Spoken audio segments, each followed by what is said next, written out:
ನಮಸ್ತೆ ಸ್ನೇಹಿತರೆ, ನಾನು ನಿಮ್ಮ ಪ್ರೀತಿಯ ವಾದಿರಾಜ್ ಜ್ಯೂಸ್ ಮೂಲಕ ವಾದಿರಾಜ್ ಮಾತಾಡ್ತಿರೋದು. ಹೊಸ ಡಿಸೈನ್ನಲ್ಲಿ ನೆಕ್ಲೆಸ್ ಬಂದಿದೆ. ತುಂಬ ಚೆನ್ನಾಗಿರುವಂಥ ಡಿಸೈನ್, ತುಂಬ ಯೂನಿಕಾಗಿ ಕಾಣುತ್ತೆ. ಸೊ ತೂಕ ಬಂದುಬಿಟ್ಟು ಕೇವಲ 9 ಗ್ರಾಮ್ 800 ಮಿಲಿ, ಅಂದರೆ 10 ಗ್ರಾಮ್ ಒಳಗಡೆ ಬರುವಂಥ ನೆಕ್ಲೆಸ್ಸು.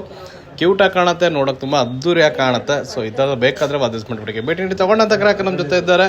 ಅಣ್ಣ ನಮಸ್ತೆ. ಏನು ಹೆಸರು ನಿಮ್ಮ ಹೆಸರು? ಕೊಟ್ರೇಶಣ್ಣ. ಖುಷಿ ಆಯಿತು ನಮ್ಮ ಹತ್ರ ಬಂದು ಆರ್ಡರ್ ಹಾಕಿದ್ದಕ್ಕೆ. ಅಣ್ಣ ನೆಕ್ಲೆಸ್ ಹೇಗೆ ಆಗಿದೆ?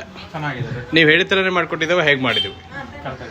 ಬಟ್ ಲೇಟ್ ಆಗಿದೆ, ಬೇಜಾರಾಗಬೇಡಿ. ಸ್ವಲ್ಪ ಏನಾಗುತ್ತೆ ಅಂದರೆ ಕ್ರೌಡ್ ಭಾಳ ಇದು ನೋಡ್ರಿ, ಕ್ರೌಡ್ ಭಾಳ ಇರೋಗೋಸ್ಕರ ಸ್ವಲ್ಪ ಪ್ರಾಬ್ಲಮ್ಗಳಾಗ್ತವೆ. ಬಟ್ 100% ಆದಷ್ಟು ಬೇಗ ಸರಿಯಾದ ಟೈಮಿಗೆ ಕೊಡೋಕ್ಕೆ ನಾವು ಪ್ರಯತ್ನ ಮಾಡ್ತೀವಿ. ನಮ್ಮ ಕಸ್ಟಮರ್ಗೆ ಏನು ಹೇಳಕ್ಕೆ ಇಷ್ಟಪಡ್ತೀರಾ? ಬರ್ಬೋದಾ? ಎಸ್ ಅಣ್ಣ, ಫಾಲೋ ಅಪ್ ಮಾಡಬೇಕು ಅಂತ. ಎಸ್ 100% ಅಣ್ಣ. ಅಂದರೆ ಇನ್ನೊಂದಣ್ಣ, ಒಳ್ಳೆ ಕ್ವಾಲಿಟಿ ಕೊಡ್ತೀವಿ. ಕ್ವಾಲಿಟಿ ಬಗ್ಗೆ 100% ಗ್ಯಾರಂಟಿ ಇರುತ್ತೆ. ಫಸ್ಟ್ ಟೈಮ್ ತೊಗೊಳ್ತಾ ಇದ್ದೀರಾ, ಕ್ವಾಲಿಟಿ ಬಗ್ಗೆ ನಿಮ್ಗೆ ಗೊತ್ತಿರಲ್ಲ, 2-3 ಕಡೆ ವಿಚಾರಿಸಿ ಅಣ್ಣ, ತಪ್ಪೇನಿಲ್ಲ. ಕ್ವಾಲಿಟಿ ಚೆನ್ನಾಗಿ ಬಂದ್ರೆ ನಮ್ಮ ಜೊತೆ ವ್ಯವಹಾರ ಮಾಡಿ, ಕೆಲಸ ಮಾತ್ರ ತುಂಬ ನೀಟಾಗಿ ಮಾಡ್ಕೊಡ್ತೀವಿ ಅಣ್ಣ. ಸೊ ಬಂದಿರೋ ಧನ್ಯವಾದಗಳು. ಇದೇ ಥರ ಬಂಗಾರ ಖರೀದಿ ಮಾಡ್ತಾ ಇರಿ. ಕ್ವಾಲಿಟಿ ಚೆನ್ನಾಗಿದ್ರೆ ನೆಕ್ಸ್ಟ್ ಬನ್ನಿ ಅಣ್ಣ. ಧನ್ಯವಾದಗಳು.